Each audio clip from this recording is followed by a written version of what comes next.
I grew up in Horsham, Australia, which is a town halfway between Melbourne and Adelaide in the farming community in regional Victoria. I actually got involved in wheelchair basketball, or first was exposed to wheelchair basketball before I had my car accident. I was about 10 years old, going to a primary school in Australia, and there was a local wheelchair basketball team in the town where I lived, and they came and did an exhibition at my school. The team came and showed us wheelchair basketball, and I remember getting in the chair and playing and really enjoying the sport. So when I had my car accident on the farm 2 years later and broke my back, I was already aware of wheelchair basketball, which made the transition period so much easier. So when I woke up, I had a car accident, broke my back. I was in a coma for a week, and when I woke up after the coma, after being in the coma, I knew that I was paralyzed. I knew that I was not going to be able to walk again. Luckily, I'd already been exposed to wheelchair basketball, so that transition period was very, very fast.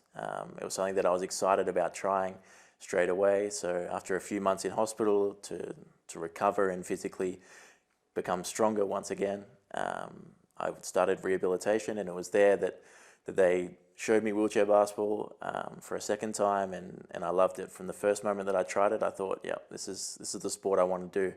I tried a few other sports like table tennis and swimming and wheelchair athletics, but as fun as they were, they just didn't appeal to me as much. I think the team aspect of wheelchair basketball is what really excited me and what motivated me.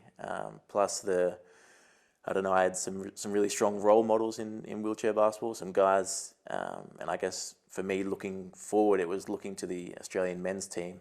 I had my car accident in 2004, which was the same year, obviously, as the Athens Paralympics and the rehabilitation centre where I was going through rehab. There's the basketball court there was where several of the members of the Australian men's wheelchair basketball team from that period were training. So whilst I was going through my rehab at 12 years of age, freshly disabled, I was able to watch some of the elite members of the Australian team train every day and prepare to compete at the Paralympic Games in Athens. So that was what motivated me, and that was what I looked forward to. That was what I thought, wow, this is where I can go with the sport. So as soon as I got involved in the sport, I was aware of where I could go with it, and I guess that's where I started to see myself going, to plan my future, and I started to record some goals and write down some goals about where I wanted to go. And one thing that I guess looking back now, I think it was a pretty incredible thing to have done, but at the time, I guess I just thought it was normal. I wrote a list of goals. I typed them up actually on my computer and printed them out. And at that period, when we were living on our farm, not long after I was released from rehabilitation, I was sleeping. I was in a bunk bed. I was on the lower bunk, and my brother was on the top bunk. And I printed off a list of goals, and I stuck them to the roof, I guess, above at the top of my bunk. So every night when I was laying in bed, I could see the list of goals that I'd recorded, and they were to represent Australia at the Paralympic Games, to get a scholarship to study and compete at a college in the United States, and a number of other goals, which I, at maybe 13 years of age, had written down. So yeah, that was sort of where I went from there, and then got involved in competition soon after. What we did, and I have to thank my friends and family and for this, is we started up the team again in Horsham, the local town, the local wheelchair basketball team, and it was comprised primarily of my brothers, my friends, my cousins, family members, So initially the first few years was just me playing very socially, just having fun, and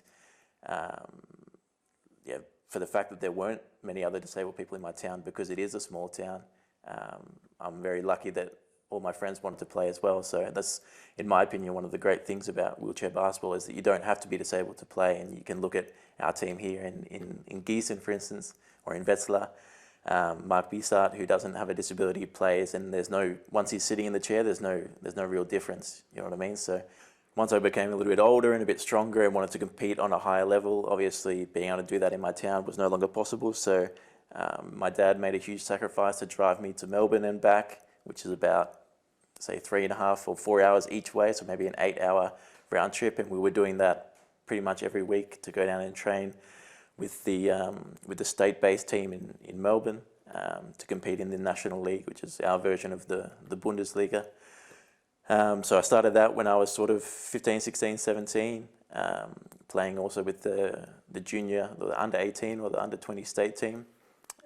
And yeah, from there I was recognised, was offered a scholarship to compete and study at the University of Missouri, and after a year there, transferred to the University of Alabama, completed my studies there after. I actually remember after my senior year in Alabama in 2016, it was the first time that I met Nikolai. He came to our college nationals and spoke to me after our championship game, or maybe our semi-final game. But yeah, and said that he loved the way that I played and would be stoked to have me at Lahn-Dill at some point in time. At that point, it didn't really work based on some of the other players that play in my position that they'd already signed. So he said, let's keep in touch, and hopefully at some point we can make it happen, which is effectively what's happened right now. So yeah, just touching briefly on what wheelchair basketball means to me, what it does for me. I guess wheelchair basketball has been a great vehicle which I've used for an incredible journey throughout my life. It's given me so much. It's given me the opportunity to study in the United States, to live in a foreign country, to finish after 5 years of living an incredible experience, an experience which I would not have had otherwise had I not acquired my disability and then chose to pursue wheelchair basketball. So it's given me that. It's given me the opportunity to live in Europe and play a professional sport, which maybe I would have, maybe I wouldn't have played had I not